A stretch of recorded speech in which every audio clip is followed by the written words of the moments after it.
Aujourd'hui, c'est avec un très grand plaisir ñi nga xamante ne si yàgg nañ di suivre seen émission Tok Tek. Ça sera un peu posé, pas comme d'habitude. Pourquoi? Parce qu'on a l'immense plaisir d'accueillir un très grand monsieur. Une personne boo xam ne dafay def fierté Afrique et le monde aussi. Une personne qui a su très vite et très tôt hisser suñu drapeau partout dans le monde. À travers son style, sa façon de faire ak tamit hargne bi mu am sur scène. Limite même au Sénégal, quand bu ngeen yegsee ba dugg ci taximan yi vous avez l'habitude de voir stylo wala tubéy sax bu ñu bind Faramaren et c'est grâce à lui. Tey dañoo am gan bu mag bu ñu dalal ci Tok Tek dama koy bàyyi mu nuyoo mais xam naa ni tey ñi seetaan dinañ am beneen personne bu ñu découvrir je vais dire Ibrahima ou Wally. noo ko bëggee rek. Sëriñ Ibrahima maa ngi lay ziar. sang bi maa ngi lay màggal di la delloo ziar di am contentement bokk tey ci sa plateau Tok Tek na waxtaan moom des koy càmbar tànn ci li gën maa ngi nuyu ñëpp à travers Walf comme tous mes débuts comme tout jeune artiste ñun ñëpp déparé nañ fi Walfadjri donc tey bu mel nii macha allah ñu ñëw ànd ak man plaisir la ndax Walfadjri la woon Sidi Lamine ak suma baay Papa Thione yàlla nañ yàlla xare àjjana te yéexee ñu jégal leen donc tey mu am naa contentement trop toog ak yow mais nag à travers Walfadjri mu am ci beneen contentement. Je vous l'avais dit tout à l'heure, c'est quelqu'un qui est rempli de savoir et vous allez en savoir quelque chose tout à l'heure. On va commencer déjà par le vif du sujet. On a remarqué Wally à chaque fois dafay xeex dafay xataraayu bu gisee benn musique boo xamante ne si mu ngi def tour du monde il va se battre corps et âme pour faire pareil. Pourquoi à chaque fois album bu bees ngeen di ci style bu bees et album bi on a ressenti que peut-être il y a une dizaine vingtaine wala cinquantaine de personnes yu nekk ci ginnaaw comme des compositeurs limite on disait que benn album Nina Simone la wala Etta James. D'où te vient cette idée?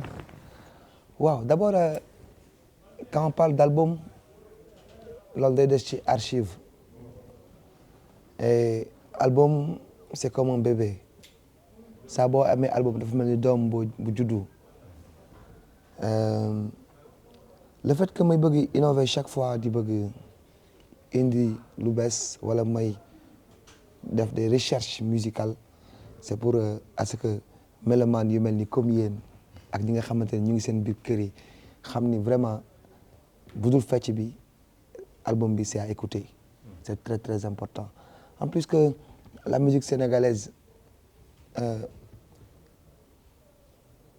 actuellement branche bi dafa jeune suñu papa yi ñoo fi nekk ñoom papa Youssou papa et cetera alors ku ne xam nañu li ñuy produire léegi bëreetul li ñuy génne bëreetul tu vois et ça se comprend c'est l'âge alors ñun jeunesse bi ñoo ci des donc il va falloir que ñu rayante ba téye ko ci benn cap bu ñu mënul yokk foog ñu téye ko ci benn cap te cap boobu pour nga téye ko fa mooy il faut que tu sois un peu ouvert avoir l'esprit de partage vouloir encaisser des critiques les supporter et rénover c'est très important. Et quand on parle d'ouverture, je vois un Wally Seck qui ouvre grand ses bras pour accueillir que ça soit Vigy, Mia Guissé, Amadeus. Limite souvent on voyait des grands yoo xamante ne si bon limite ils vont empiétiner les jeunes talents et non Wally il a fait le contraire. Dafa taal benn lumière sur chaque talent. Veux-tu être le parrain ou bien juste un ami qui va les accompagner? Je préfère être un ami parce que parrain soo ko utiliser des fois xam nga il y a certaines personnes qui peuvent le prendre mal. Et je serai pas confortable dessus. mais toll nga noonu aussi. waaw mais mën naa wax toll nga noonu parce que déjà mis à part la musique qui nous lie on se retrouve chacun dans les mêmes places souvent parce que le milieu artistique sénégalais est très restreint dafa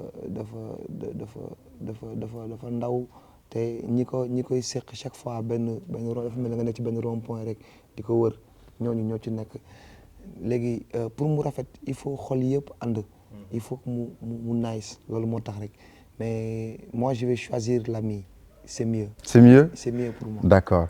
Et day am ay foudre yuy dal ci sa toit parfois day nekk ay foudre de sentiment ay foudre de critique parfois d'index et tout le temps on voit un Wally souriant très fort yoo xam ne dañ koy wax ay mauvaises nouvelles juste behind the scene et bu yéegee sur scène il va être encore plus lumineux peut-être que c'est le Ibrahima ou pas?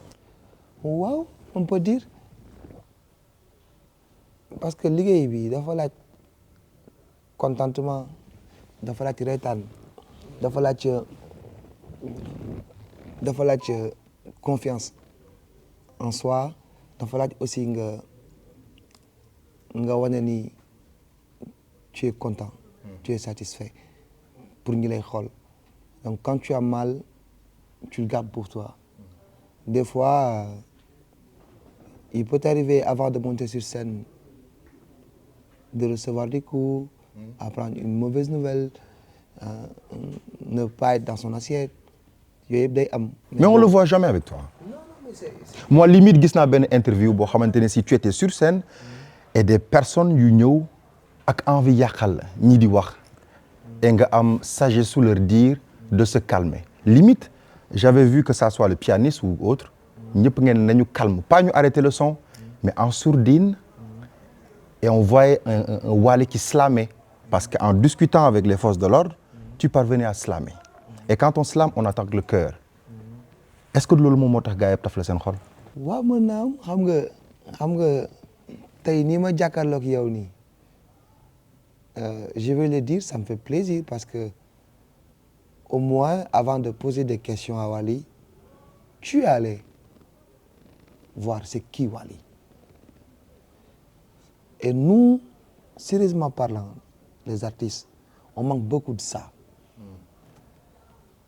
recevoir Wally c'est bien dans un plateau mais savoir la personne à qui tu reçois c'est plus important savoir li muy dund son vécu ak fan la jaar déglu li muy way su ñëwee seen waxtaan ci lay gën a neex ci nga koy gën a mën a dimbali man li ma gis sérieusement parenthèse doon bu mu doon ubbi rek ah je parlais en parabole man li ma gis mooy li ma sénégalais ji jox rek laa ji delloo parce que je vois des sénégalais yoo xamante ni quand tu dis quelque chose à Wally da leen di jaral xuloo jaral reyante jaral leen werante ah alors man je dois faire très très attention par rapport samay kàddu samay waxin ni ma war a defee c'est très très important alors comme je suis devant tout le temps devant la scène su waree déborder c'est à moi de calmer c'est à moi de montrer que la scène c'est chez moi c'est ma maison waaw c'est juste ça et yàlla di ma ci dimbali aussi parce que pour nga am fasaxa wala nga am fat xu foog nga ànd ak foog nga xam sa bopp te xam sa bopp dafa rombul xam yàlla. Wally dañuy def benn on va dire benn flip-flop je vois beaucoup que tu aimes le foot mais cette fois-ci flip-flop en question dañu seetlu wala man dama seetlu dañu def réunion ñëpp seetloo ndoo ko mais bokk na ci li ma gën a seetlu mat na léegi attaque lu teg xëy na mosoo ko xam mais dama doon liggéey ak sa papa Thione bokkoon naa ci ñi nekkoon créateur de contenu yam juste avant yàlla di ko fi jëlee may seetlu chaque fois booy def discours da ngay caxabal Maxrifa tey mën nañ wax ni Walf moo nar am scoop bu rëy bu kenn mësta am ci télé yi Wally dama bëgg nga tegal mu fële Wally dañuy sàkku ci yow Ibrahima ngir ñu wax ñu pas yow sa diggante ak yàlla mais ci diggante bi lan la ana yàlla ana Maxrifa ana xam-xam. waaw mais xam nga kiiraay boobu nag moom nanguwul jaam bu ko mu réeré. waaw mais tey toog teg la ku sañoon du mu ko ci moom parce que alors damay wax tudd benn tur rek pour mu simple su ma waxoon Salma tey bëtam yi muy xool lu mu xóot su ma jëloon voile ma teg benn ma tegaat deuxième voile teg troisième quatrième cinquième sixième ba muy juróom-ñaar pour mu gis li nekk ci juróom-ñaareelu voile bi foog mu dox. da nga bëgg a wax ci dox Seydou. bismillah. lu sénégalais yi xamul la. et attaque lu teg. yàlla nga sàmm. allahumma amin. yàlla nga sàmm. allahumma amin. waaye du tax ñu jug ci ñoom Salma ku ci nekk ñu ngi ne tekk. et je vous dis à l'heure où se passe cette émission mu ngi nekk en pleine répétition.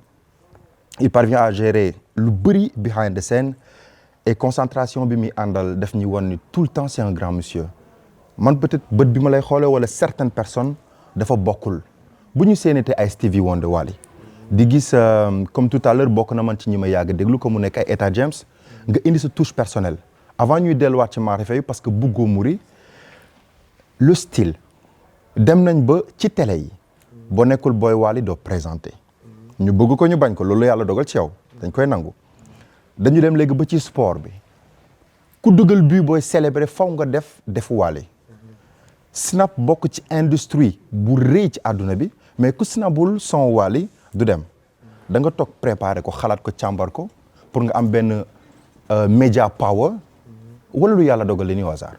lu yàlla dogal la nag waaw lu yàlla dogal la parce que nit am na équipe bu nekk te yàlla nanguwul. nit am na équipe bu nekk bu extraordinaire te fekk yàlla nanguwul pour man su yàlla dogal la rek waaw pour man lu yàlla dogal la rek xam nga. lu tax may reste normal man may présenté aw ma droit xóotal yéen ni kii mais j'en suis sûr que nit ku mën a programmer nga. nangul loolu. waaw j'aime bien. vous n'aimez pas bien vous le faites tout le temps. j'aime bien xam nga des fois nga dee sa bopp parenthèse la rek des fois nga dund benn affaire nga ne mais man li dundoon naa ko. déjà vu. ne man dundoon naa ko. mais xaal boobu abadan la wala day taxaw. waaw léegi pourquoi yow jéemoo xool lu tax nga ne dundoon naa ko. ndeysaan. pourquoi gëmoo ni ki nekkoon fële. day ñëw fii. da nga bëgg wax ci tajali. non en fait dafa mën a nekk dafa war a mën a nekk. gis nga boo xoolee lu tax yàlla di wax ñun yàlla. maanaam waxul ak dof yi day wax borom xel yi. dof ñun ni ñu tuddee dof mooy ku génn ci mbedd mi di lekk mbalit wala sol yére bu xotteeku ñun loolu lañ tuddee dof kooku dofut dafa amut sago dafa feebar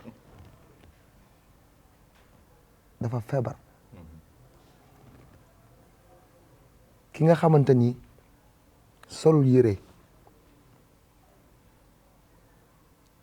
dafa tàqalikook sagoom amul xel kooku amatul benn kiiraay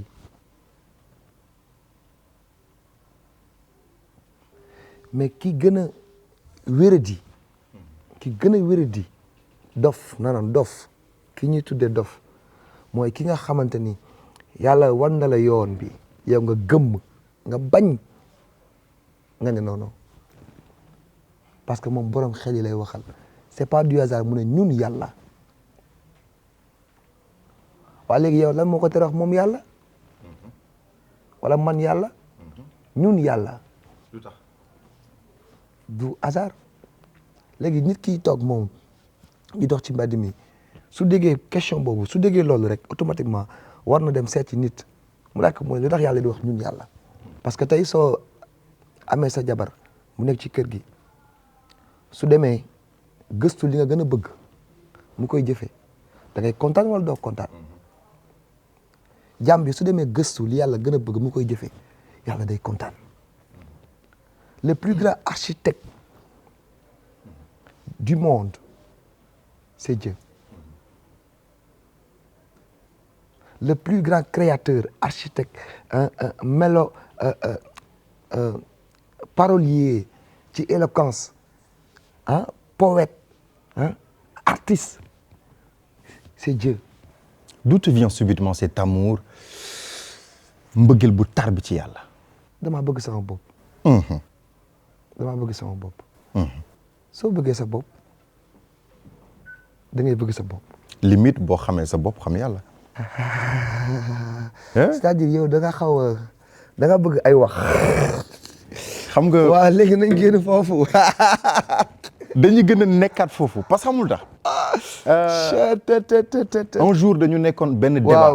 benn débat boo xam bu metti man ku ma xam ma ci reggae wala ci yenn ay Umu Kalsum yi affaire bizarre yooyu mu am sam benn mag maa ngi ko nuyu di Daouda Ndoye New Jersey ñu toog di waxtaan aux États-Unis mu ne ma je ressens que Wally li papam doon bind daf ko mujj doon je m'en vais développer dafa am mbëggeel ak xam-xam boo xam ne il faut que nga dund sa zahir ngir nga mën a nëbb sa baatin sànq yaa ngi waxoon ci huwa ci moom yàlla après limir nga feeñal sa annaaniyatu yow alors Wally mën naa ne bii moo nar a nekk sa émission bi la nar a gën a ëppal solo lu tax ndax yaa ngi doon wax sànq pour xam yàlla Wally bu fekkee que ni aljana lu ñu tënk la cercle la lu yàlla def ay protection lu kenn mënta dugg c'est à quel moment Wally Seck la Iblis soppaliku wala jaan bi dugg wax Awa mu wax Adama mu lekk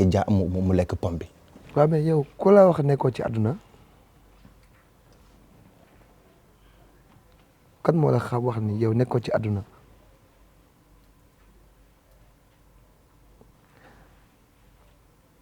damay génn tuuti ci parenthèse suñu maam Cheikh Ibrahima Fall mag ñi nee nañu moom mu ne am na juróom-ñaari ndey balaa maam Seynabou Ndiaye ñu ne suñu maam Cheikh Ahmadou Bamba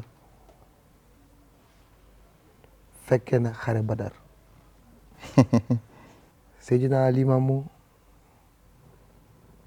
ne moo ñuuloon fee moo weex fii wala ki weexoon fee moo ñuul fii Cheikh al Islam yàlla dogal ci moom mu am pas-pas ak mindset suñ doon génnee les hommes les plus intelligents au monde entier je dis je précise Cheikh al Islam dina bokk ci 5e yi ci Zahir ci li ma mën a wax ci Zahir dina bokk ci 5e yi au monde entier je dis je précise je pèse bien mes mots bi ñi di laam-laamee suñu borom xel yi lay waxal doomu aadama yi lay waxal moom mu taxawee jëmmi xel wuti xel daw ci xel moom xel ñun ñëpp nag nga nekk taalibe Baay nga nekk soppe Baay nga nekk xarif am cheikh murabbi ak koo mën a doon Baay toftal na la ci xel suñu maam Abdoulaye bu mu ko juree ba pare maam su jànka jur ko ba pare ci Zahir nangul nañ leen loolu ci Zahir ñun nangul nañ leen ko waaye moom bi mu ñëwee Baay xeexul xuloowul werantewul te ñëpp la daan déglu donc li mu am lépp ci boppam la ko jëlee waaye ci boppam la ko def waaye ci xel la ko def c'est très très important donc il faut être très très très intelligent gis nga histoire lu ñu bind la waaye vécu am na vécu bi nag moom ci loolu nga bëgg a dem nii maanaam tu parles de Iblis Pomba suñu maam Adama lan moo la wóor ni yow boobu àdduna taxawul ba pare. question yi am na yoo xam ne buñ ci naree sori Wally c'est Ibrahima là que vous cachez tant. non c'est pas ça mais est-ce que yow gëstu nga ndax boobu àdduna taxaw na wala taxawul. peut-être pas ñi seetaan mais man chaleur bi may jege nii. waaw li ma gis yow. waaw léegi yow su ma doon poser benn question àdduna kañ la taxaw. taxaw na moom moo taxaw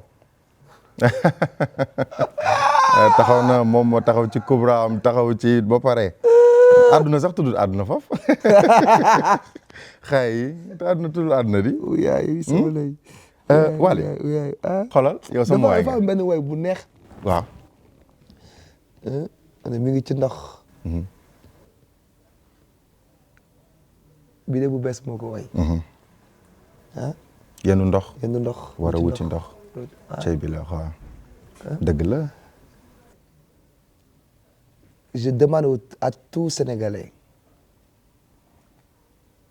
ku bëgg yeewu nga dem déglu paragraphe boobu après nga dem ku xam nga dem laaj ko man tuuti naa torop dama tuuti lool. déedéet pour wax ci loolu. non pas du tout kii kan la. kii mooy Chérif Abdourahmane Fall Tilala di suma wasila ñu koy wax Naar Fall moom nag Chérif la seetu yonent bi la sallallahu alayhi wa sallam def na tour Afrique presque di wut ko doy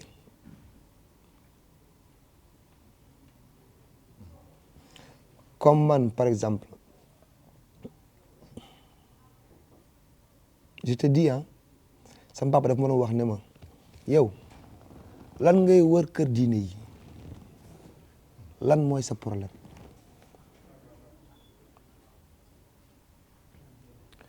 dem naa ci laayeen yi Tiwaawan laa njëkkee pare fa dem ci laayeen yi fréquenté na xadr yi dem ci kër Cheikh Ibrahim ñu jàngal ma yar ma ba ma màgg doog a sopp Cheikh Ibra. mais Ibra moo wuyu Ibra. Ibrahima moo wuyu Ibra. waaw. xam nga Sénégal dëkk bi dafa waxin bi dina mën na neex ci yow neex ci man naqari ci keneen. mën na neex ci keneen neex ci yow naqari ci man. moo tax quand tu parles ici au Sénégal il faut faire très très attention am nañu ay Ibrahima yu bëri am nañu ay Ibrahima yu bëri.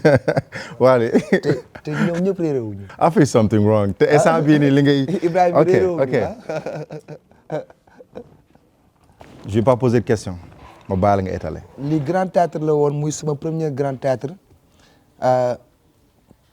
man ak suma mag moom yi dani muy suñu taw muy suñu premier grand théâtre suñu premier événement moom yi dani Guèye dem si yàlla si yàlla na ko yàlla yërëm te yéexee ñu te jéggal ko waaw grand théâtre la woon muy premier événement bi je me rappelle très bien cuub bi ma sol sama benn xarit bi ñu wax Thierno Diop moo ko defaroon bokkoon ci jeunes ñi dàq cuub ci Sénégal gëj naa ko gis nag depuis.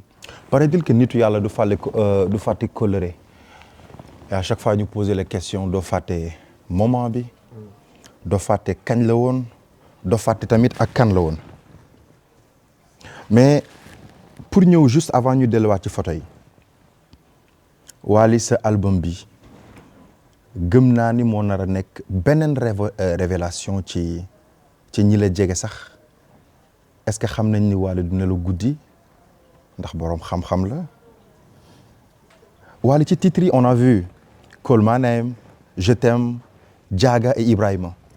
Ce choix, tu l'as fait seul ou avec tant d'autres? Non, je l'ai fait seul. Sérieusement. Il y a des titres yoo xamante ni c'est mes titres à moi. Comme les 4 que je viens de citer. Waaw. C'est mes titres à moi. Waaw. Call My Name pour mu gën a simple. maa ngi naan yaa dem yaa ñëwaat.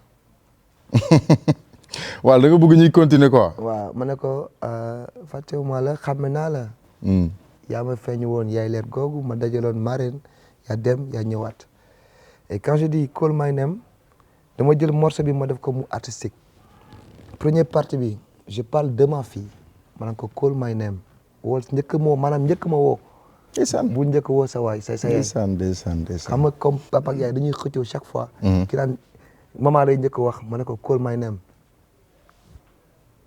once I look up to the sky. sa leeraay suñu jotaay neex na ma call my name. boo dooroon bidéo ma daw jël si la ci niiri lay fanaan. xalam way la ci yaay xalam way la sa baay kuy xalam di ca jaayu. mais Wally yow xam nga man xam naa ni woyoo sa doom sa diggante ak yàlla ngay wax.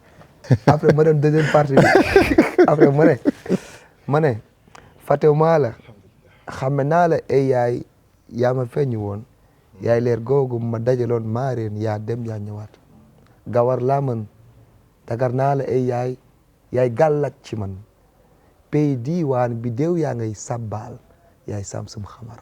mu bañ a wax ma passe sur autre chose bàyyi loolu nag yow ñu jàll si leneen wala. après ma ñëw ci Ibrahima ma wax soo ma gisee da ngay foog ne lépp baax na. adduna bi amul kenn ku fi matle bu ma sañoon damay nelaw ba yandoor soo ma seetloo nelaw ma ba yandoor ki matle lépp moo ñu bind te bëggul kenn ku fi naagu. soo ñëwee ci keppaaru Cheikh al Islam tey li mu gënoon bañ ci àdduna mooy ku naagu. ndeysaan. dégg naa mës na wax sama soppe bi ay waay dimbali ma sama soppe bi. kan. te ba ci muuru. Babacar Thiam. waaw. waaw. te baat bi neex rek. neex Babacar Thiam. mu ne ko Baye Babacar. ni nga moom nag Baye moom. su ma bañoon yàq émission bi tout dama naan Wally Seck ci son bi ci albumam bi titre bu ngeen déglu prenez le temps de l'écouter vers 4h et 3h du matin et vous verrez que il parlait pas aux humains. je m'en arrête là pour ñu jàll si beneen. yaa ngi may tooñ. yàlla rek lay waxal. yaa ngi may tooñ yow dinaa la boole ñoom Salma de yaa ngi may tooñ. mais Wally. Korité dafa nekk benn fête boo xam ne. bokk nga ci artiste Sénégal am sa buntu ko du tëju. dugg la génn lekk fii naan fee ñii tooñante rakk yeeg mag ñi limite doon noppalu mais Korité ren bi yaa nii coon nii jaaga nii say goro vide la wala benn force la finalement bu soppeeku ba tax tey koo xool rek mën ko rey ba pare gën a mën a di occuper cet espace. sérieusement parlant vide la mais ku dul may sa bopp lu la yàlla may nga jël vide la moom wax dëgg yàlla vide la moom wax dëgg yàlla man bëgguma feet. lu tax loolu. parce que déjà bëgguma samay doom di gis benn attitude ci man. comme. bëgguma samay doom gis tristesse ci man parce que dañu ma jege trop dañu adorable trop waaw dañuy seetlu samay doom dañuy seetlu bëgguma ñu gis benn attitude ci man après ki ma yàlla dénk ma koy denc muy soxna aussi di jigéen gannaaw yàlla dogal may baayam may ndeyam. c'est fort. waaw donc bëgguma moom tamit mu gis benn attitude ci man donc je préfère rester dans ma chambre su ma defee farata yëpp ma leen toog sama néeg nag. moment bu graaw. waaw damay toog sama nekk nag parce que dafay yéeme déjà man balaa samay waajur di wuy ji chaque tabaski damay jooy tabaski bu ñu xate xar yëpp yi ma samay dëkkandoo yëpp presque bi may nekk sama kër papa ak feneen maay lewatal dem lewatal leen seen xar yi mais suñu paree suma wéete damay jooy rek. damay jooy rek sama rongo ñi day tuur te du ma xam lu tax alors bi affaire yi amee dafa gën a graaw et je préfère rester dans ma chambre tu vois naa def faratay dem sama kër ak yi xool leen ñu gisee kafre ma lewatal foofu suma gàtt def ko suma kër sumay dëkkandoo ak ñi nga xamante ni seen papa yi génn nañ àdduna te man lañ leen dénk damay dem ba seen kër ma lewatal seen xar yi mu ñëw. Je sais qu'actuellement dans votre salon am na benn silence cimetière et c'est un plaisir ñu koy xoolee ci beneen facette dañuy marqué benn temps de pause ñu xool pub bi parce que tam plateau bi am na ñoo xam ne ñooy jug nga tout le temps et surtout ne bougez pas moom mooy suñu star loolu la yàlla dogal di préparer anniversaire am génne album boo xamante ne si àdduna ñoo ko xiif am ñoo xam nañ ñoo ko assoiffé léegi ñu delluwaat ci plateau bi ak l'incontournable Big Star Wally Seck mais man j'ai accueilli un Ibrahima à tout de suite monsieur dame.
jërë ngeen jëf mbokk yi ñuy seetaan ci actuellement seen salon xam naa ne am na ñu teg seen ataaya lu tax ndax dañoo bëgg jëmb ji ñu invité il est très sage quand vous le voyez sur scène mën na nekk di tëb di kii mais nit ku woyof la mais pour wane la ñuy def transition ce n'est plus je parle plus à Ibrahima mais Wally waaw dafa am ñoo xam ne dañ laa bëgg te dañuy bëgg tout le temps nga fay def tournée surtout États-Unis temps bi ngay jël Sénégal alaaji dafa bari te am na ñoo xam ne dañ la xiif à l'extérieur parce que bon am na yenn artistes yoo xam ne Sénégalais yi finalement dañ koy déglu foofu am na fa seen cadre bi États-Unis et cetera mais yow yaay fii suñu benn na laa ko mën a waxee benn Michael Jackson pourquoi parce que ci solu beeg leneen mais à quand nga ñuy jël benn 2 mois wala 3 mois yoo xam ne nga gedd Sénégal tuuti demal ñu extérieur parce que gars yi foofu dañ la bëgg te am na ñoo xam mënuñ ñëw. waaw loolu day moom lu baax la moom loolu moom lu baax la déjà ma koy nuyu de passage sama nijaay da koy wax tout le temps Mbégué Faye day wax il faut que man ma jël choix wu bàyyi waa Sénégal tuuti nag dem toog fenn gas ko tu vois mais xam nga man je sais pas. sentiment bi ngay génne alaaji Sénégal tuuti yow it nag. ba nekk day familial damay tukki su ma tukkee damay jot par exemple Ndiaye Rambo bu leen envoyé audio mais saa waay ñibbisil ngeen. bu leen faale you know xam bul xoolal bul faale ay gars yëpp fii gis naa gars yëpp ci plateau bi bu leen lijjanti. pression bu métti bañal su tournée di waree am nii damay xalaat nit ñi sax parce que gars yi dañuy kaas ku ne di wax non dafa yàgg tournée bi dafa en plus mis à part man sama orchestre am na ñoo xamante ni dañuy liggéey ci man am naa plus de 103 employés. mu ne. am naa plus de 103 employés. eh bien là je vais dormir moins bête. 103 personnes yoo xamante ni chaque week-end dañuy fay ko. voilà mais Wally yow la neex ni nga créer phénomène influenceur wala. non pourtant. mais si non da nga koy accepter wax naa la instant da nga am 5 minutes ak man boo xam ne sama casquette bële teg nga ko yow teg nga fële ci beneen vibe si lay ñëw dinañ yuuxu dinañ yëngal fii parce que mais écoute Snapper dañu gën a bëri et j'ai remarqué benn Wally bu généreux nit ki mën na am problème di nga fexe ba mu am téléphone wala nga jëm ko koo ñoŋal ngeen di ànd tampon yi di bëri nit ñi commencé dem di ñëw et benn industrie la Wally. waaw mais xam nga des fois da ngay bëgg ku ci nekk nga wan ko nu ñuy nappee tey influenceur boo gis dafa commencé nànk-nànk mais su amee Wally Ballago Seck dafay gën a ëpp après su ëbbee dina mën a am ay publicité keneen di ko woo muy couvrir bu Wally di nelaw day dem xar matam feneen kooku dimbali nga ko loolu waral léegi damay ànd ak benn influenceur ba ñëpp gis ko ñëpp di ko gis ma stop ko ànd ak keneen. ah on n'avait pas compris cela xam nga Sénégal des fois seen xel nañu foogee la quoi. léegi keneen ki may àndal noonu day dem ba moment boobu day ëpp trop ah ma stop ko ànd ak keneen noonu lay def rek pour c'est pas. may ku nekk chance. waaw noonu lay def waaw. c'est magnifique dégg naa ci yow sa musique yoo xamante ni si j'ai l'impression ma déglu blues parfois muy mel ne ma déglu jazz parfois ma déglu rock il te reste quoi plus. moi j'adore la musique tu attends à ce que ma doon def Zulu indil la ko. non. si. non. bàyyi ba vol de génn. waaw loolu du ma ko laal. non wilaay. alaaji loolu du ma ko laal. dinaa dem Afrique du Sud de. alaaji. bul xaaral ma ñu la Zulu kay. symphonie avec des dames crâne rasé nekk ci kaw yu téye octave bi nice ngay way du ma laal loolu dafa bari. bilaay Zulu carrément côté chant côté musique côté mélodie côté harmonie carrément. man fenn laa la meree. fam sa benn sound ma déglu woon symphonie. ay fàttaliku.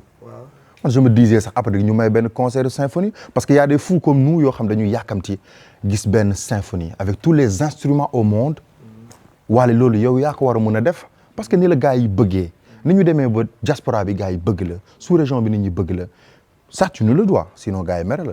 waaw loolu moom dinaa ci bàyyi xel li nga wax nii dinaa ci bàyyi xel sànq dama dégg-jékki rek ma dem ci scène bi ma xool scène bi xel comme bâche lañ fa teg ci structure ma ne ko mais Aram ma ne ko tubaab bi dañuy nax rek ñoo doon dàqale seen fuuf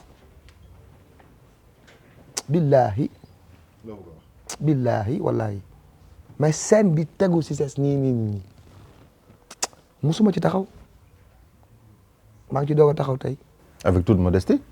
non musuma ci taxaw daan naa def ay scène man yu nice extraordinaire. mais kon concert nu mu nar a demee. musuma ci taxaw kon vraiment Sénégal yàlla dimbali nañu ba ñi bëgg avancer bu ñu amee ndimbal ñu ngi avancer. mais kon xanaa limite léegi booy defati concert il va falloir que ñu commencer tijji hôtel yi parce que Dakar rek feesal na si ses on est d'accord léegi ñi nar a jóge ay Tamba ñi nar a jóge ay Maroc ñeneen ak ñeneen Wally il faut nga xam sa ampleur donte xam nga ko donte woyof nga c'est bien beau mais Wally da nga toll noo xam ne adduna moo la moom et j'espère que loolu il faut que ñun tamit nga jox ñu ko dayo bi ci style bi dem nañ ba xale yi dañ la toppandoo ba ci mag ñi ba ci woy bi et cetera et j'en suis sûr moi j'en ai la certitude peut-être que je suis le seul boo xam ne musique bi nga bëgg a def xaqiqatan defa goo ko vrai ou faux. alhamdulilah jërëjëf da nga baax rek bilaay da nga baax yàlla baax na ñaanal ma rek man sama yéene weesu na lii sama fit ak sama conviction dépassé na lii yal na yàlla may gudd fan ak tal ak fekkee ñu dem ba ci kanam lu bëri dina feeñ bu njaab yàggee rek nga war feeñ. sànq maa posoon photo yi quoi alors moi je l'apprécie déjà et je vais vous la montrer. Attends hold on mais gaynde waaw ayca.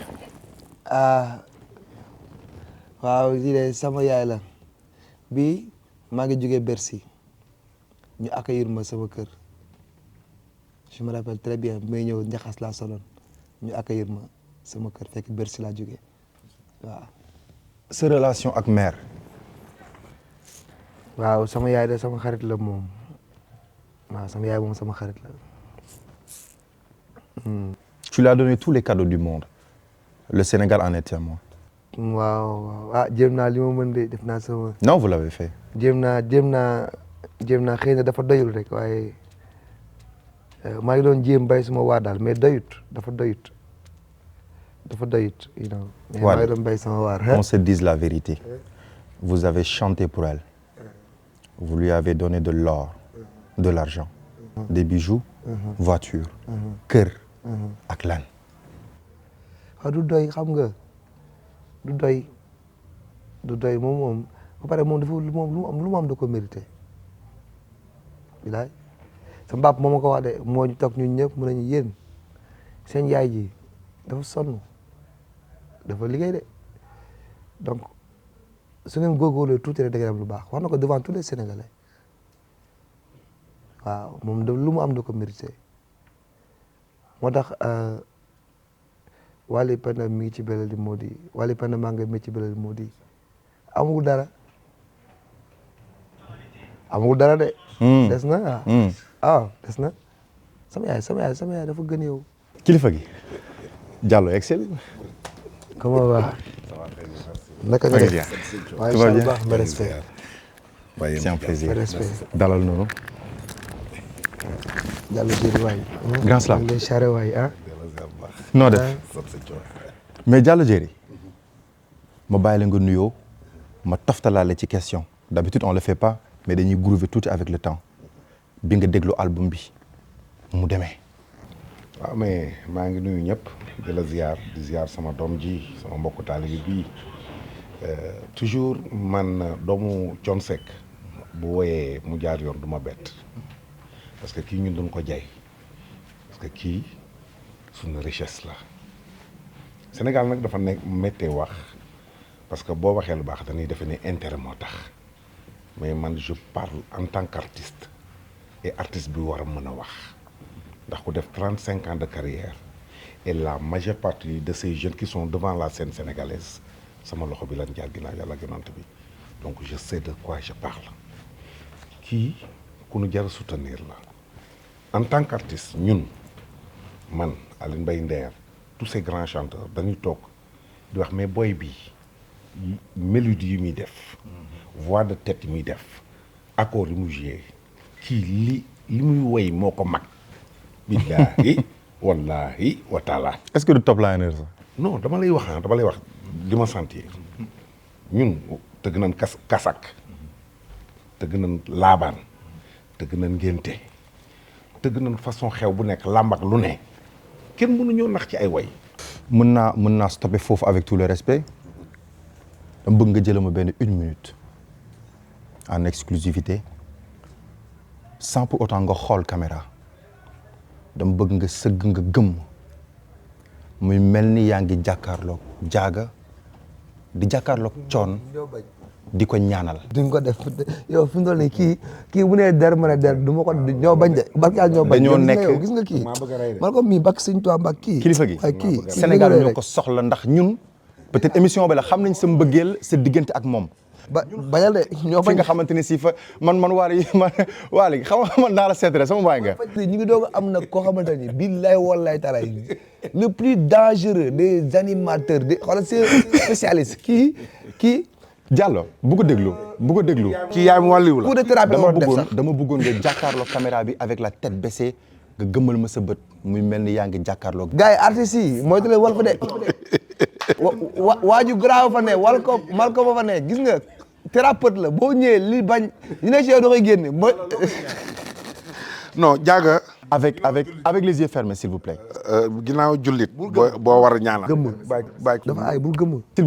s'il vous plaît Diallo ñoo la ko xoolal sa mbëggeel ci moom rek la ñuy xool barki Serigne Saliou sa mbëggeel ci moom la ñuy xool sa mbëggeel ci moom Wally bàyyi ñu sa mbëggeel ci moom la ñuy xool sa mbëggeel ci moom la ñuy xool. jaaga gaynde la jigéen ñu mat góor li Wally wax sànq fekk na fa naqar fekk fa mettit kii baayam moo ko gënoon a siiw dañ ko doon wër di daanu ci moom di jooy ci moom jaaga nekk koo xam ne dafa mës a muñ du xeex du xuloo te foo ko fekk mi ngi kurusam bi ma koy mujjee gis benn xaritu intime Thione Seck moo jógee États-Unis ñëw di ko jaale bi ñu toogee mi ngi téye kurusam ma ne ko waaye yow nii nga bëgg a gune mu ne ma salaam Thione daf ma fay bàyyi waaye du ma fi bàyyi man ko lan mooy loolu yow bàyyi sa yi man ko en tout cas dem naa barab ba gis noonu ba yow jël nga sa bàmmeel mun ma waaw barke Seydina Mohamed mu ngi ci dëgg maa ngi ci fen man ko nan nga mën a def loolu parce que maa ngi ñëw di xàqataay di reetaan sax pour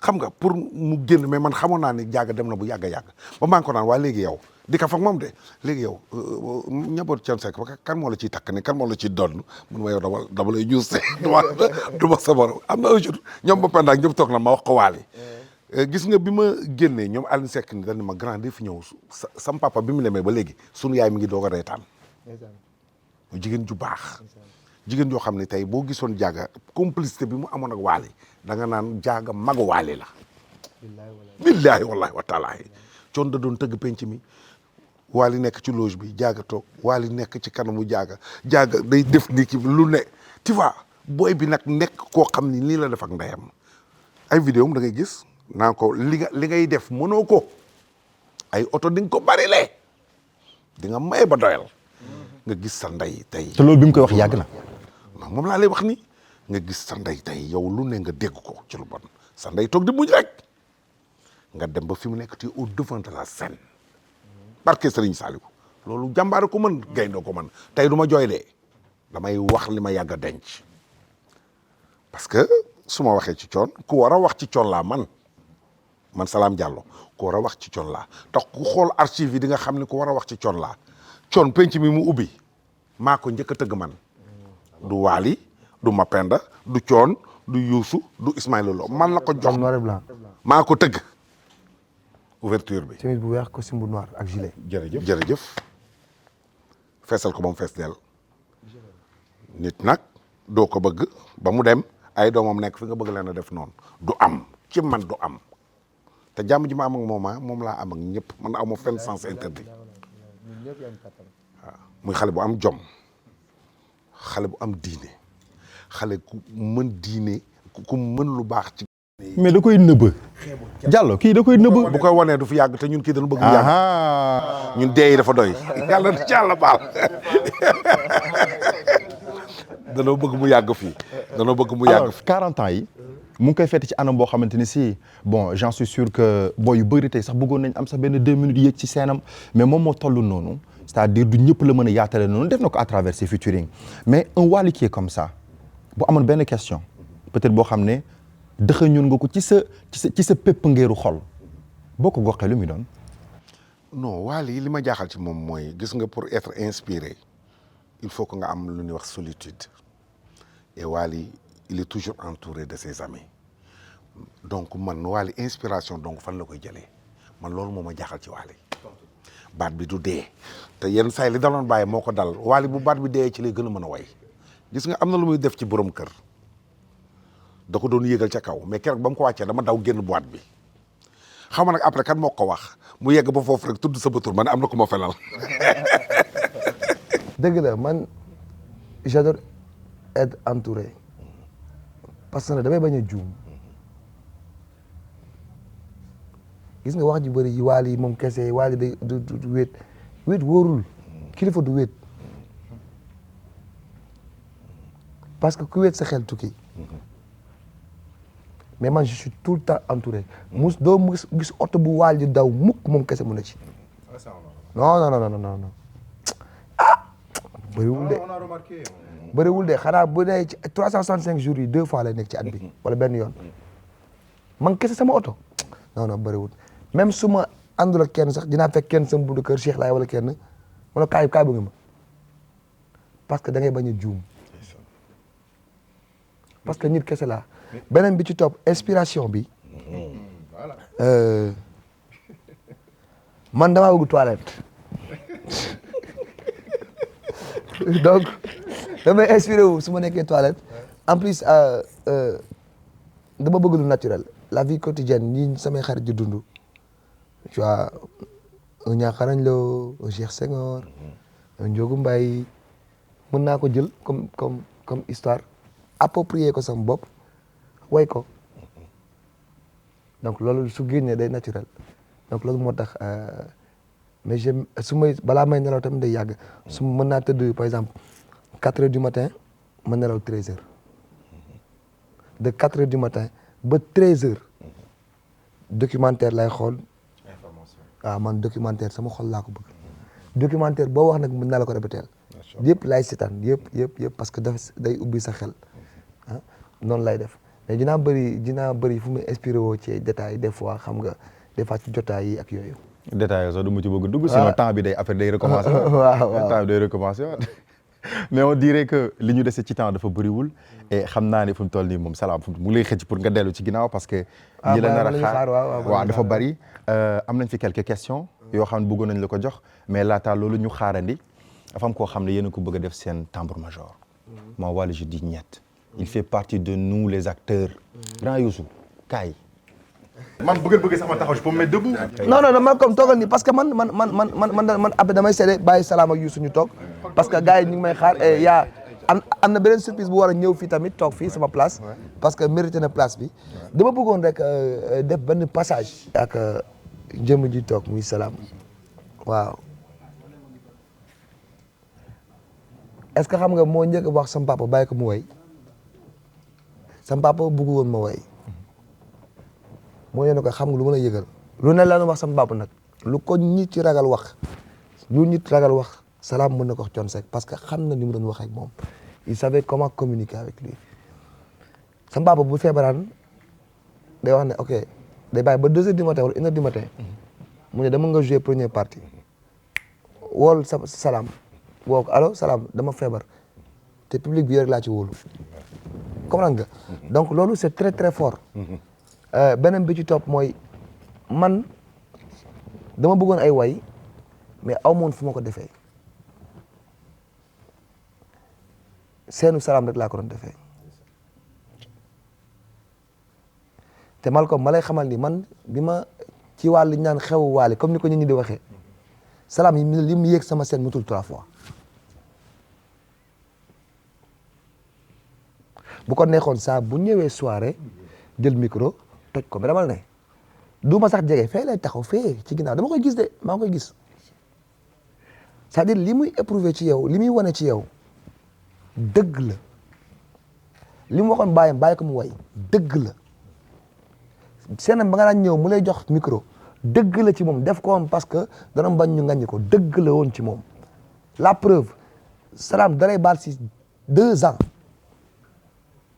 du yëg sa kaw seen 2 ans lëmb seenam du tànkam du tegu sa kaw seen te man leer na ma ni mu koy defee noonu la koy defalee képp kuy artiste ni ma koy defalee artistes yu bëri moo jeune frère Sidi Kéba Seck mi ngay dégg ñëpp ci moom la ñu débuté Daba Sey waa bene ñëpp ci moom la ñu débuté léegi jëmm ji yàlla dogal moom li muy def mooy dafay taasu ci ñun nuñ ko waxee ah boo xoolee musique gu Salam moo gën a harmonique mélodique yenn musique yenn waykat yi donc kii mis à part artiste bi mu doon kii fédérateur la. ah. mos ko dégg ñu Salam wax na lu ñaaw. non est-ce que du moom la ñuy waxal lu ñaaw. très bien kii fédérateur la kii disjoncteur la maanaam bu ñuy xool culture sénégalaise musique sénégalaise actuellement ñun ñëpp ku ci am disque d'or nga war a fëgg këram këng ba mu ubbi nga ne ko am. sa àllarba. Wally xam nañu buñ ko bàyyee mu nar a wax ci grand bi dafay rappeler toujours premier jour yi muy wax bàyyi ko mu woy. c'est important. boo yoree tambour majoru ndaanaan bu toll nii. woyof lool ànd ak boot ak sëngéem ay loxoom te nga xam dayoom ni mu toll. ban feeling la ban sentiment. jërëjëf Malcolm d'abord ñu nuyu Salam di kontaan ci teewaayam nuyu Wally ak téléspectateurs yi ñuy suivre à travers Walf so plaisir la émission bi xewee tey Walf parce que je rappelle aux Sénégalais que première live bu ñu njëkk osé def ko ci bésu Korité c'était avec Walf te Wally Seck mii lañ tànnoon donc lii dafa war a am bon Malcolm wax nga dëgg Wally damay wax ci li ko dimbali ak li ko mën a jàppale ba tubaarkàlla lii ne ci ay loxoom du ci jóg ñu ngi sant yàlla ndax dal na ko mooy dafa humble dafa généreux amul nawul responsabilité yu mu lay jox lu mu mag boo ko ci doyee ba mu jox la ko jeex na comprendre nga bu fekkee ne dafa am lu ngeen séq war ko def il suffit que mu ne la def ko non mun ngeen bañ a gisee. te Wally ku gën a mën a bàyyi xel nit ci àdduna lu mel ni mu amut. waaw très bien waaw ba pare dafa am beneen ndimbal bi mu am mooy dafa mbedde. c'est-à-dire nitu mbedd la. nos artistes non soi-disant stars dañuy ragal nit. duñu fréquenter nit. Wally da nga koy présenter nit ci mbedd mi automatiquement mun na dugganteeg moom. automatiquement mun na séq ak moom loo xamante ne yow da ngay mujj wax mais gaayan bi nu mu demee nii. parce que nitu mbedd la nitu marché la nitu maquette la dafa tàmm deal dafa tàmm relation bu humain ak nit ñi loolu moo ko dim parce que dafa am logique yoo xamante ni logique gu showbiz la logique gu artiste la mooy que da nga war a yem fii mais lépp loo xam ne jigul artiste Wally bu ko defee day jàll. mu ne. ah mais bien sûr. il a fait l'école de la rue. li muy def yëpp. ma ne ko mu ne. ah mais je te dis bëri na yoo xam ne keneen ku dul moom bu ko defee keroog la carrière am di jeex mais moom ça marche avec parce que dafa spontané. moi je sais pourquoi parce que c'est Wally. voilà parce que defu ko y a rien derrière xam nga nit lu muy def te tayu ko lu muy def te préparé wu ko lu muy def te laaxul dara ca gannaaw yàlla moo xam yàlla mën na ko ci suturaal ba dara du ko ci fekk. noonu la fa demee ci moom quoi émission bi dafay commencé bëgg a réer ndax kii bu ko nawloo ndax ay octave wala voix yu muy perturbé sur scène. yow tamit nga ñëw bëgg a xool jikko ji. est-ce que c'est pas bàyyi ji en miniature mais lu gën a fort loo xamante ne si xëy na sax ëpp naa wax ci télé. waaw tout à fait nit ku yéemu. est-ce que xam nga ne Malcolm man j'aime pas parler de la générosité de Wally de sa gentillesse man yooyu bëgguma ko parce que ñëpp xam nañ ko parce que dafa am lu ëpp loolu. mooy talent am. dafa am lu ëpp loolu man chaque jour damay bëgg gars yi di wax ci talent Wally parce que il en a à gogo Wally man dama am chance du nekk ak moom studio. tu vois et da ngay gis saa su ne que ne lim lay jox li ñëwagul moo ko ëpp. comprendre nga. te bëriwul woon ci suñu ay woy nit ñi mën a valoriser des mélodies yu soof ah. c'est comme Sorry. Ouais, voilà. Mais Sorry, il n'y a pas plus mélodieuse que ça. Tu vois. Moi, je vous le dis cash, il n'y a pas plus mélodieuse. Tu vois. Parmi ton yi nga def ak Heya que Sorry. C'est ça. C'est Tu formidable. vois. Parce que ñun suñu woykat yi lu ci ëpp boog ngéwal la ñuy juddoo. te boo juddoo ngéwal fi ngay jàngee woy mooy li ko Salaam di wax sànq kasak ngénte mariage simba tu vois donc da ngay am benn technique boo xamante ni c'est juste ngéwal. waaw c'est juste. et woy nag léeg-léeg dafa war a génn ngéwal. waaw. grand bi wuy na fer. Voilà et c'est ça que c'est ça qu'il a compris. Du coup il prend des gens il leur dit ok vous me faites des top lines. J'ai pas besoin de paroles. Faites juste les top lines. et ci top lines yooyu moom il peut Wally peut séduire nit bu nekk te du xaaju. te du ci sonn. tu vois et si tu arrives à daaneel ki lay déglu te doo sonn. mooy que ne tu as compris. tu vois dañoo xam ne pour ñu dégg leen wala ñu daaneel la foog ñu octave. sonn dina neex nag de. mais dinañ ci daj coono. Wally nag n'a pas besoin de tout ça parce que day valoriser les mélodies yoo xam ne moom lay dégg ci sonorité guitare bi. moom lay dégg ci clavier bi xam nga moom lay dégg ci sabar yi léeg-léeg yu lu mu gàtt dina fexe ba teg ci loo xam xoolal da gars yi ñu wax Wally day woy ay tur rek lay wax. mais naka la koy tegee. nan la ko nag pour ñi nga xamante ni si vous êtes en train de nous regarder jël nañ temps bi yëpp di ko wax ci wolof pourquoi tout à l'heure on insisté ci kàllaama nasaraan dañ koo moomatut faf. dañuy wax dëgg te yàlla tax dañ koo moomatut faf. il est devenu un artiste hors pair et incontournable.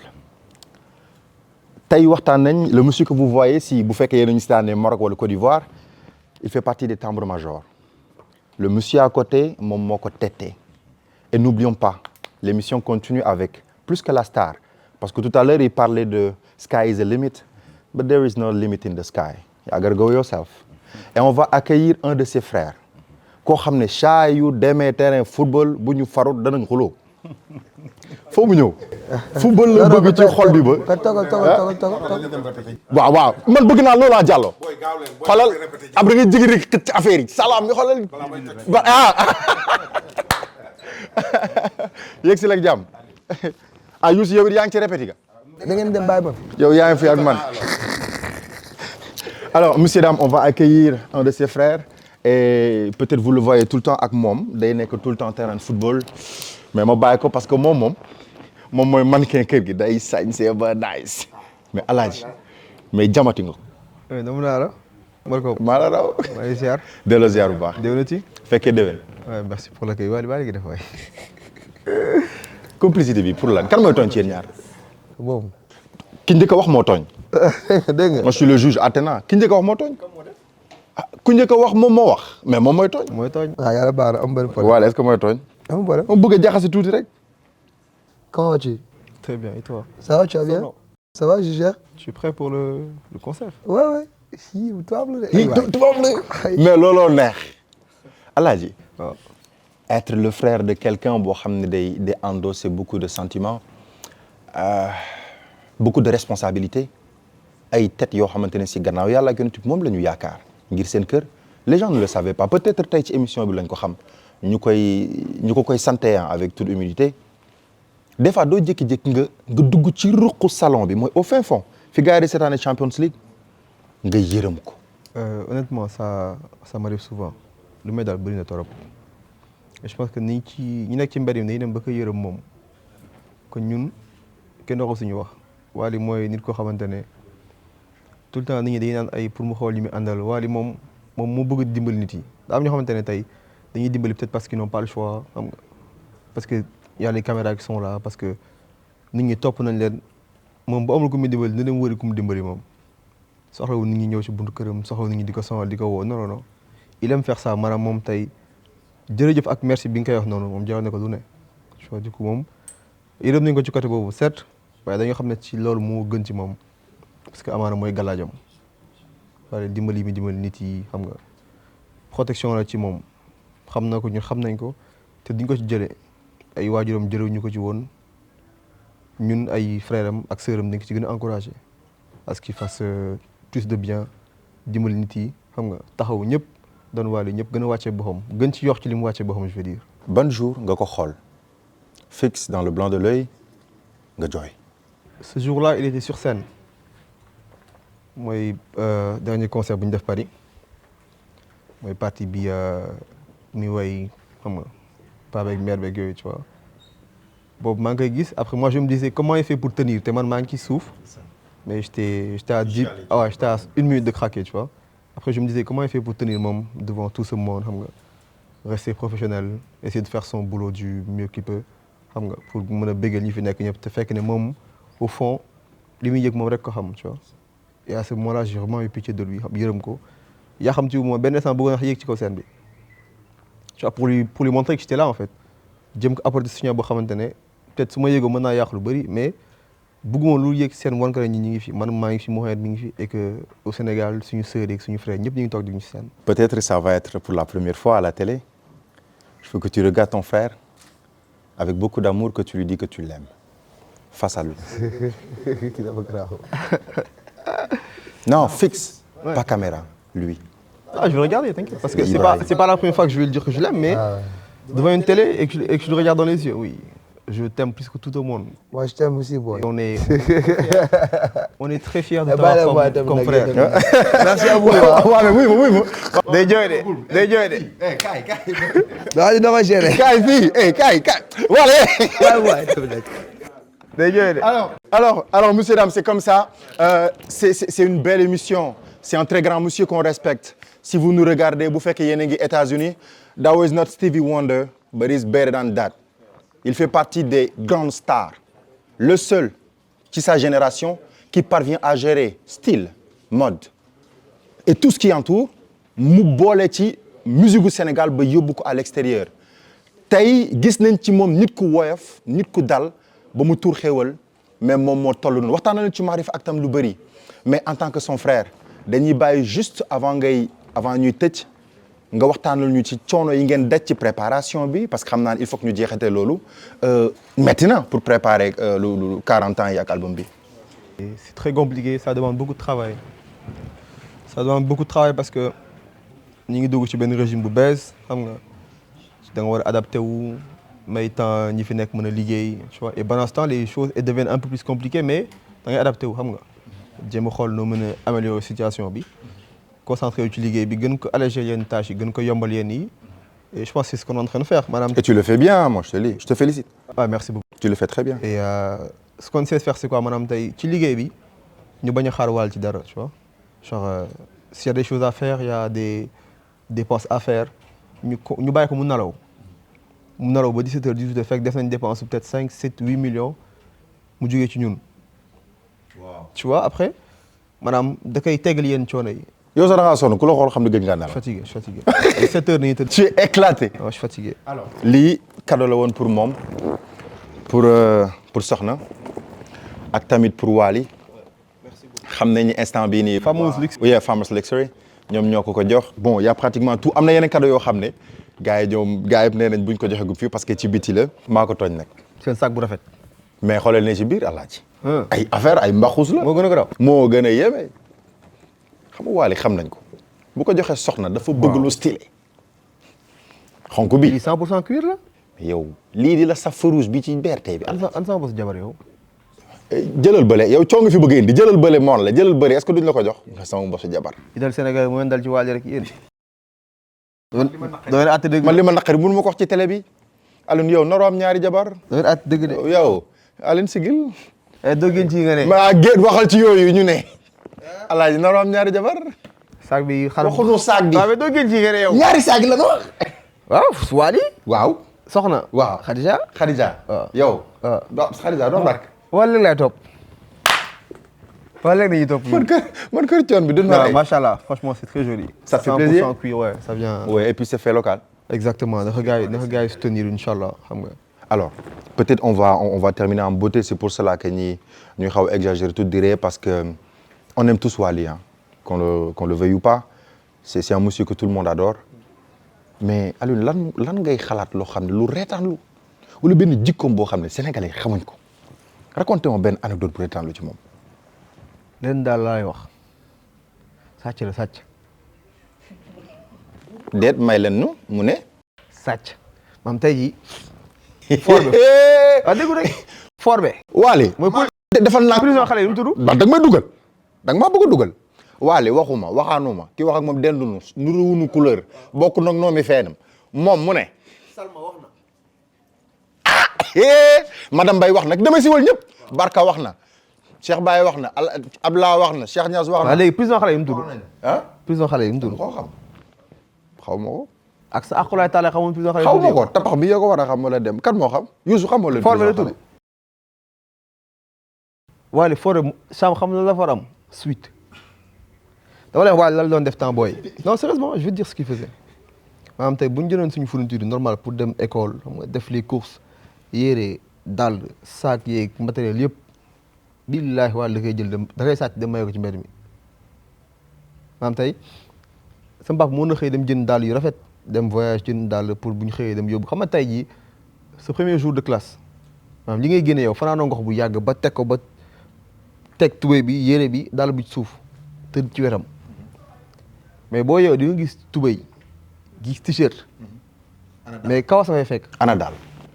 billaahi walaay. ana daal la waaw da ngay sàcc maye ko. Père Noël la. du joxe cadeau day jël cadeau yi di ko joxe. bon Wally lépp lu nekkoon suñu kër sàcc na ko génne ko ci mbedd mi. Wally mbaadu moo tax mu sàcc musique Sénégal bi joxe ko extérieur.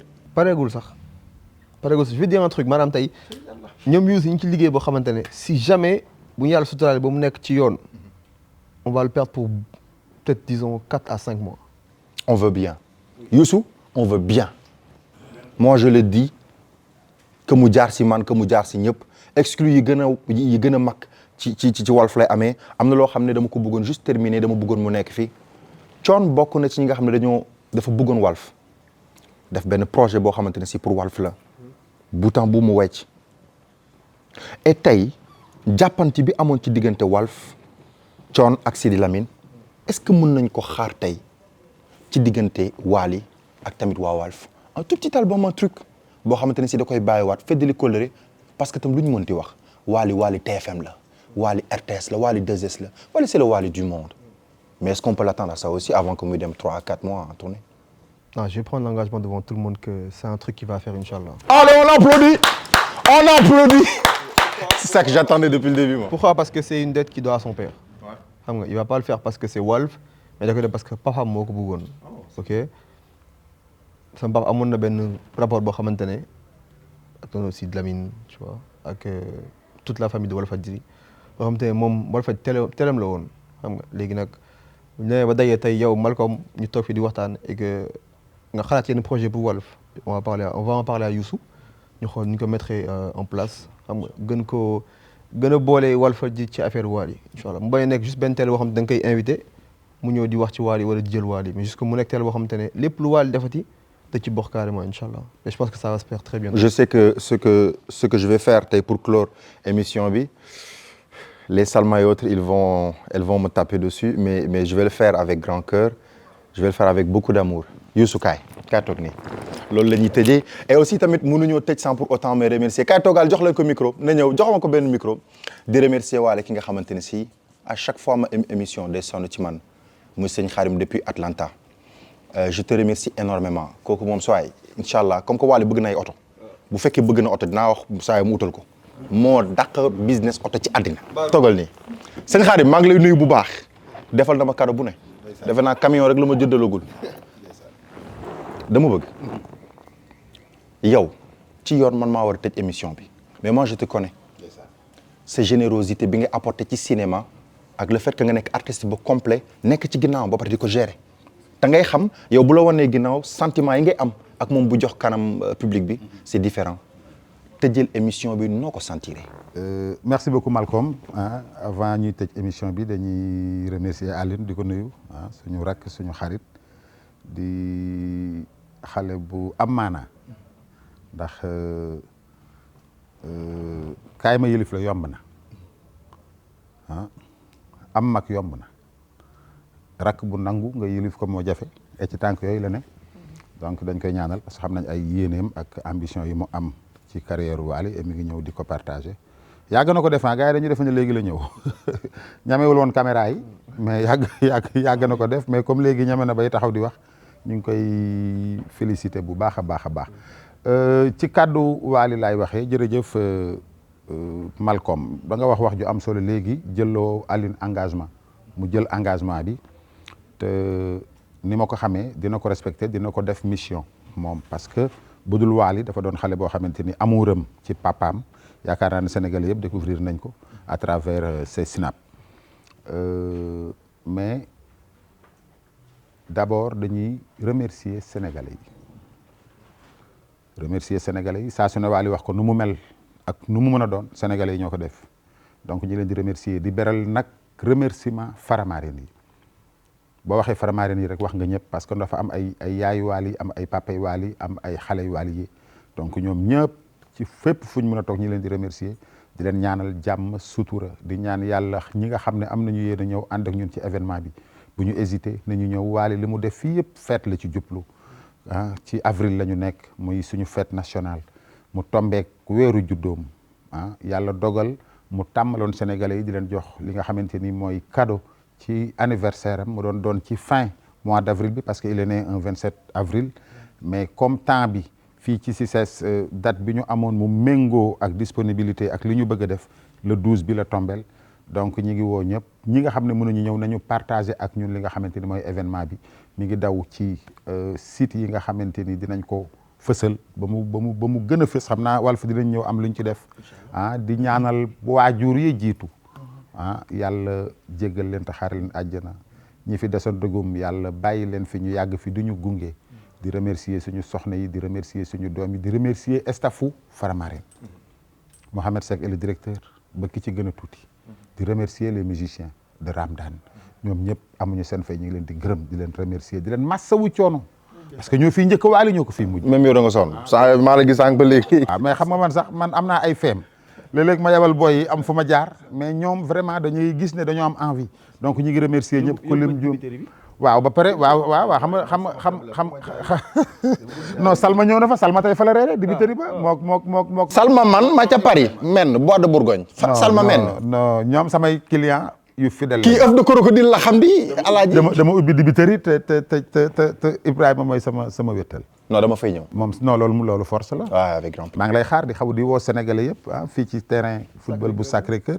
di wax ne daal yëfi géwal la ak yëfi ndaanaan na ndaanaan yi ñëw ñu ànd bokk ndey bokk bàyyi waaye nag ñu beral loxo Salma tàccul leen ma Salma s'il vous plaît applaudissements à la française adduna kenn xamul lu mu doon Salma ñeenti weer ngi mu topp mu Youssou Wally foog mu ñëw Ibrahima ça fait 2 ans ou 3 ñu xamante que moom dafa bëgg Wally jàppe ko frère am xam ne ay waajur ñoo sosoon ànd bi te warta dagge ci ñoom mu ñëw Dôme de Paris gis ma rek ñëw ba ci man nuyu ma tonton na nga def yaa ngi ci jàmm man de sa frère laa doomu Papa Sidi Lamine la automatiquement ñu jàmm sante nuyante échangeante numéro man maa ngi wax ak Salma fàtte naa lien bi ma am ak Ibrahima yàlla dogal mu ñëw vacances woo ma ñu gisante ci la lii réalisé wu kon bis boo gis rek ak xame boo gis rek bis lay xaar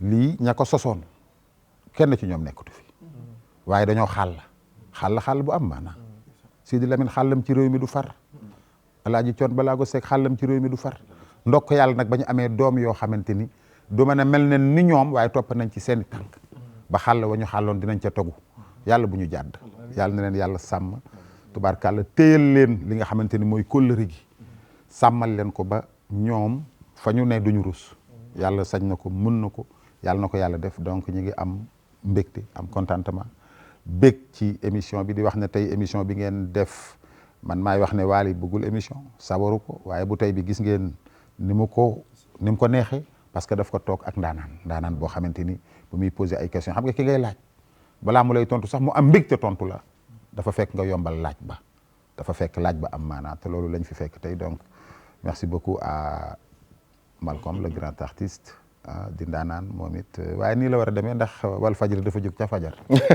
waaw kon gars yi donc monsieur Dame, ce fut un plaisir énorme ñu def émission ak Wally Ballago Seck ki nga xamante ni si kenn dootu ko présenté ci àddina et nga gis tambour major bi nga gis le manager de chœur nga gis la famille nga gis waa Ramdan yëpp nekk fële li nekk ci ginnaaw caméra bi kenn mënu la ko wax Barka ak tamit équipe de réalisation bi muy Hélène muy ñëpp dafa am loo xamante ne si du ngeen koy mën a xam benn chaleur bu nekk ci plateau mooy nit ki ci dayoom rek la émission bi di toll on devrait faire 1 heure mais xol yi ñoo wax et c'est un plaisir leçon la bu bépp artiste bu bëgg encadrement di téye by the way Malcolm est habillé par Casemao numéro téléphone baa ngi noonu di jàll ci suuf waaye ngir yàlla da leen ko waxati buy ñëw bu mu solati yi nga xam ne Medina Baye fa laa koy gis yi nga xam ne dama ko bëgg lool alaaji jëlal ba lii dinaa góorgóorlu ba am ci c'est fait un plaisir. bii jafewul bii shalala la mu ne shalala